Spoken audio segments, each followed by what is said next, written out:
Welcome to another installment of Deconstructing Babylon, where we discern the signs and symbols of the mystery religion of Hollywood Babylon. I'm the Discerning Clerk, and I use a biblical framework to deconstruct my favorite movies from the 90s. Noticed your eyeglasses. They don't have any lenses in them. They're my dad's. The lenses hurt my eyes. Despite my appearance, I am the furthest thing from a progressive liberal Christian.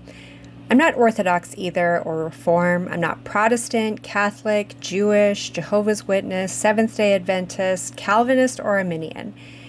If I need a label, I use follower of the way, because that's the term the biblical apostles used. I believe Messiah is my Savior, and that my faith is proved by my obedience to His commands. Let me say, that's a problem for mainstream Christianity, and for most so-called Christians that I meet. I also don't read the Bible with a worldly lens, which means I don't try to prove world events with biblical prophecy. Instead, I view the world through the framework of the Bible. Really, I'm just an elder millennial cinephile who takes God at His word. I don't claim to get all the symbolism right in every deconstruction I do, and I never will. I just want to expose the deception in Hollywood and encourage you all to know the word for yourself so that you aren't deceived anymore. As you already know, today we are deconstructing the dark summer comedy, Don't Tell Mom the Babysitter's Dead. From 1991, this movie only gets 2 stars from the Video Movie Guide. After their babysitter drops dead, 4 rowdy kids rely on their 17-year-old sister to put food on the table. Unfortunately, the funniest line in this adolescent comedy is the film's title, rated PG-13. Maybe this movie is only funny to an adolescent, but I've watched it in adulthood and still find some funny parts. Then again, I love a dark comedy, and the early 90s fashion is, in my opinion, fire flames. Let's just get right into it and see what we see in Don't Tell Mom the Babysitter's Dead. First off, we get a brief animated opening credits, which was pretty popular in the early 90s. Though it doesn't tell us the whole story, but quickly opens to the first image, a close-up of some overpriced costume jewelry, and our main gal, Sue Ellen. She's with her friends, shopping in a store, with a black and white checkerboard floor. That was quick. The checkerboard floor is always seen in Masonic temples, and often seen in Roman Catholic churches. We see this symbol used in Hollywood Babylon as a pointer to the original builders of the nation, the Freemasons. The girls talk about their summer plans to spend 2 months in Europe after graduation. But Sue Ellen isn't joining her friends overseas. Instead, we learn her single mom is going to Australia for the summer, which is winter down under. Her boyfriend's paying for it. He wants her to see his sheep ranch. I wonder how a single mom from California met a sheep farmer from Australia. It doesn't matter. Cut to the family home. Sue Ellen's mom is trying to get ready for her long travel day, and we meet the other children in the family. Tomboy Melissa, klepto Zach, the youngest Walter, Wish Dad were around. No, you don't. and the oldest boy Kenny, who would rather get high with his friends than anything else. Is your mom leaving for months? When an ominous black car pulls up to the family home. Hello to you. I'm Mrs. Jurek. I'm the babysitter. The mom did not tell her children she hired an unknown elderly woman to babysit these 5 delinquents for 2 months. This is another relationship I'm confused about its origins. Remember, this was well before the internet, so where did she find this woman? And why didn't she at least introduce her to the kids before she went halfway across the world? There's also a family dog named Elvis. Bye, Elvis. A dog is another symbol Hollywood Babylon uses to represent God, with the occultic law of reversal. This dog isn't very useful to the family with his stubby legs and advanced age, but his name, Elvis, is very interesting to me. Elvis Presley is known as the King of Rock, and was and is revered as a god. Anytime someone is given a title, such as King or Queen in entertainment, or even GOAT in athletics, I consider that person to be what Paul referred to as a ruler, power, principality in the darkness of this world and spiritual wickedness in the high places. Please, don't do anything you know I'd be against. Once the mom is out of view, the sweet Mrs. Sturak turns sour and stern. All right, you little maggots, now line up. Time to go over the rules. She insists the youngest Walter won't watch TV all summer. And even Elvis doesn't appreciate the structure she's trying to enforce. Zach, who probably isn't more than 15 years old, isn't allowed to be with his girlfriend after dark. And time for little trollops to go home. Melissa is forced to dress like a girly girl, and the state of Kenny's room, who she hasn't even met yet, nearly gives Mrs. Sturrock a coronary. Yeah, God is definitely pissed off at me. Sue Ellen laments her circumstances, her summer of freedom now lost to strict legalism. I really don't think I can live like this. The rebellious children mean to confront their taskmaster and lay down their own rules, but it's too late. Mrs. Sturrock has already passed away, most likely due to old age, or what was once called natural causes. Kill her, Zach. She died in her sleep. They stuff her body in a trunk and leave it at the morgue in the middle of the night. The next day, the children take her car to get some groceries, but they learn the money their mother left for them was left on the body. Oh yeah, right. We go and say, "Excuse me, we left our money on our dead babysitter." With no money and rapidly declining food, they must come up with a plan. Rather than tell any adult the truth about this tragedy, Sue Ellen gets a job, believing it will pay enough to get them by. Hey, you gotta squeeze the fat out of those burgers better.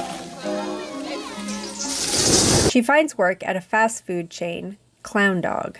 Here's another reference to dog equals God, which will continue to feature throughout.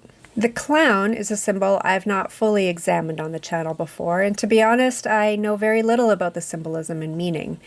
But if we think about what we know to be true about clowns, we can discern this as a symbol of Lucifer himself. There have been other channels and symbolism experts who break this down much better than I can, and I would encourage you to look into it if you think that's something important to understand. We don't have to know everything about the evil one's agenda, but we ought to have some awareness of these things so we know to avoid it and confront it as deception. Remember, put on a happy face. We meet Brian, delivery guy at Clown Dog and love interest for Sue Ellen. I'm the store for fast food. Again, this was way before Uber Eats or Skip the Dishes, when only pizza places were doing home delivery, which is wild. Anyway, after only one shift at Clown Dog, with her toxic positive manager, Mr. Egg, Sue Ellen quits. She's certain she can find a better paying and cleaner job. So she plagiarizes a resume, raids her mom's closet, and lies about her age to apply at a fashion company. You are supposed to go down to personnel. Instead of applying for the receptionist position, Sue Ellen meets Senior Vice President Rose, who instantly hires her as an executive assistant. She doesn't check the references, confirm her education, or even give her an interview. Just vibes. The 90s were the Wild West. Please say yes. Yes. Sue Ellen is thrust in her new position, for which she is severely underqualified. She doesn't even have YouTube to help her figure it out. You're gonna drown! Joke. I'm a fast learner. I'll catch on. The kids still need money for food, and then we get a strange scene when they catch drag queens stealing Mrs. Sturrock's car. Hey, what are you queens doing in our car? Hilarious. You know a modern movie would never make men in drag the villain, particularly when one is cosplaying as Marilyn Monroe. The black and white duality in the clothing is becoming more obvious to me, plus the use of the color red. Do you notice it too?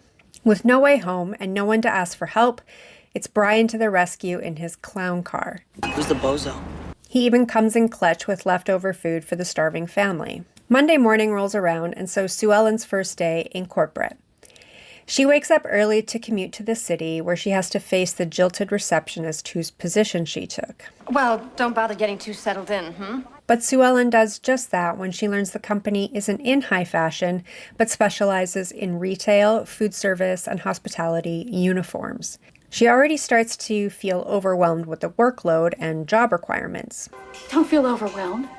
Just do one thing at a time. Carolyn, the snarky receptionist, gets Clown Dog delivered for lunch, as if any face of a company would leave a bright yellow bag of takeout on their desk. But we quickly learn of an undesirable connection she has to the chain. My little brother drives the delivery van. Sue Ellen makes an ally at the company, Kathy, who offers to help her with the required reporting. And yet another villain enters the scene, Bruce. But Sue Ellen has no problem bringing him down a peg. What is your name and what do you do here? I'm Bruce. Sue Ellen gets yet another reprieve when Rose tells her about the petty cash she has unfettered access to. So she won't need to wait until payday to get some groceries for her siblings. Brian and Sue Ellen go on a beach date together, and here's more duality. Brian in blue and Sue Ellen in red, at night in the light of the full moon, as the grunion run at their feet. With Sue Ellen working full-time, she expects Kenny to step up at home, and that means cleaning up, mowing the lawn, and keeping his deadbeat friends away. Dishes are done, man. Cleans them down to the shot. Another office villain, Gus, who is meant to be in a relationship with Rose, propositions Sue Ellen. She handles it well, but it puts her in a tough spot. Next thing you know, we'll be sharing a cigarette in post-coital bliss. As Brian and Sue Ellen progress in their relationship, Sue Ellen has to keep some information from him, mainly her job that she lied to get because of the connection to his sister Carolyn. It could all come crumbling down for Sue Ellen if she tells him the truth. I just don't want you to know, okay? Kenny starts to find a joy for cooking after watching Julia Child on TV, but Sue Ellen is more overwhelmed with the responsibility of providing for her seeming ungrateful siblings. So much so, she's beginning to sound like her mother. Zach can't help himself, and he steals money from the petty cash box Sue Ellen mistakenly brings home. And then Walter takes the rest. Yeah, well, enjoy your childhood. She starts to resent her choices, and her lies are starting to catch up with her. Carolyn checks out her resume and finds out it's fake. Kathy is out sick and can't do the work Sue Ellen pawned on her. Even Brian shows up to the office to cry on his sister's shoulder. Is there a problem, Sue Ellen? Why doesn't he clue in on her name? Surely they can't be that many people with the name Sue Ellen. Meanwhile, at home, Walter somehow purchases a brand new entertainment system without leaving the house and has it delivered. When the TV isn't working, the young boy climbs up onto the roof to fix the antenna. You see, kids, the way we used to get a TV signal was from a giant antenna. And if your parents were rich, it was a giant satellite dish. Forget cable, Wi-Fi, internet-based streaming. We were working off radio waves. Anyway, Walter falls off the roof and breaks his leg. Sue Ellen?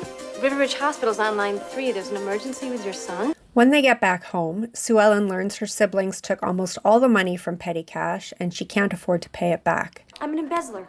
They're gonna throw me in prison. Back at the office, no one knows about the petty cash. Yet. But Rose has a problem. She was banking on a big contract with the school board to provide uniforms for public school students. The students fought back against this idea, so the superintendent scraps it. Sue Ellen, a student herself, agrees with the students needing to express their own personal style. But she needs the job, so she steps in with her own designs on all the uniforms they manufacture. Ellen, this is gonna save our collective asses. It's fabulous. In lieu of renting a banquet hall and hiring caterers with petty cash she doesn't have, Sue Ellen suggests hosting the launch at her house. Her siblings finally come together and get to work to get the house show ready in less than a week. Of course, we get a fabulous montage of the transformation. You haven't even said how nice the house looks. Carolyn and Bruce mean to catch Sue Ellen in her lies, and even though she's provided receipts for the petty cash, they see her driver's license and learn she's only 17 years old. I thought you might like to know that this all rests in the hands of a child you hired. The launch party is going well. Everyone is playing their part. I think they've even hired the school band to play. And Sue Ellen's friends arrive back from Europe to model the show. More than just school uniforms, Sue Ellen has completely redesigned every sector the company provides for, with bright colors and designs entry-level employees would actually like to wear. At least, in 1991 they would. Kink in her plan is en route, as Brian means to finally clear the air with Sue Ellen and ends up being the star of her show. The highlight of our fashion extravaganza. Young Brian, our clown dog server. Not to mention the real Mrs. Crandall, Sue Ellen's mom, arrives back from Australia. Sue Ellen has no choice but to come clean and confess everything. I lied to everyone about everything, and I'm sorry. After smoothing things over with her mom, Sue Ellen still needs to make amends with Rose. They loved your ideas. I see nothing but dollar signs. As a matter of fact, they complimented me on hiring a teenager to gain market perspective. Kenny has had a major transformation, and as the summer ends and he faces another year of school, he decides he may have a future after all. And there's one more person to reconcile with, and that's Mr. Clown Dog himself, Brian. When there isn't anything else you haven't told me, right? You're not really a guy, are you? Huh. Why did he say that? Anyway, they kiss and make up, and then as the movie ends, Sue Ellen's mom asks a final dreaded question. Swell, one more thing. Yeah, Mom? Where is the babysitter? And what's she going to say about that? Will she tell her mom the truth? As the closing credits roll, we get an answer to that question. The morgue workers use the money to bury the body and get her a nice headstone with a final epithet. First of all, if I was this mother, I'd be having a good long look at myself and the trauma I've potentially put my children through, letting them live in a disgusting house and not really parenting them through the difficulties of life. After 2 months of absence, the home is completely transformed to not just be livable, but enviable. But more than that, the children are transformed. At least, the more troubled ones make drastic and healthy changes in their lives to improve and have hope for once. Something their mother was never able to instill in them their entire lives. The children didn't allow the house to fall into disrepair and near hoarding levels of trash inside. It was like that when their mom left them with a perfect stranger for 2 months. And she has the nerve to get upset with them for having a party? A classy company party? All right, to the symbolism and meaning. Lots of black and white duality. The checkerboard, yes, but mainly in the clothes and uniforms. I really doubt there's a movie out there that doesn't pay symbolic homage to the Freemasons who originally built the Americas. Where the duality did not exist was between men and women. There was no pair or partnership that was truly dual and complementary. There were a few references to the moon that mainly pointed to feminine energy or even deity. Women ruled this movie, and the men were either villains or demasculated, made less than. There was no father in the picture, and the mother completely dismissed him to her children when they asked. Gus and Bruce in the office were slimy perverts, tropes of themselves admittedly, but still. The boys in the family were self-absorbed addicts, and only Kenny had a transformation when he started taking on traditional woman's role in the home. And Brian, perhaps the most traditional male in the entire story, questions Sue Ellen at the end if she's really a man. And I get it was meant to be a joke, but it was said nonetheless, almost as if to say maybe Brian questions his own sexuality. Or maybe not. The last straw for me was the presence of the drag queens. Not because I don't think they're fabulous adult entertainers, but men cosplaying as famous women will always represent feminization of men and masculinization of women. It blurs the lines of gender-assigned roles, and it always will. I watch everything with subtitles. Not only because I won't know what they're saying otherwise, but it's so I can catch certain things in the script, especially names. Sue Ellen, the main gal in our story, obviously has E-L in her name, which is the Hebrew word for God. But very few people actually call her Sue Ellen. Most people call her Sue-El, but the subtitles caught it as swell, as in swell to be here, and I thought that was funny. The name Sue in Hebrew means he who supplants, so Sue-El would mean one who supplants God, which is the role of the Antichrist. And her counterpart, Brian, is always in his clown dog uniform and driving his clown dog truck. And we established that the clown dog can be considered a reference to Lucifer. So I guess this dark comedy wasn't so funny after all. And I don't think it was adolescent in the slightest, but instead pushes the idea that women are better and greater than men, and we don't really need them anyway. In fact, the more feminized the men can be, the better. Now, you may think I'm reaching with the symbolism, and maybe I am. It's just what I discern from what they've shown us. As always, don't take my word for it. Know the word for yourself. So that's all I have for this one. Thank you for enduring to the end. Give it a thumbs up if you agree and a thumbs down if you disagree. Subscribe if you want to, but don't follow me.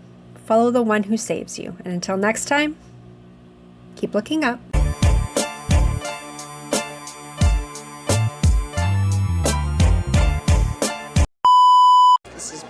far and away the most petty, spiteful, vindictive machination you have ever concocted.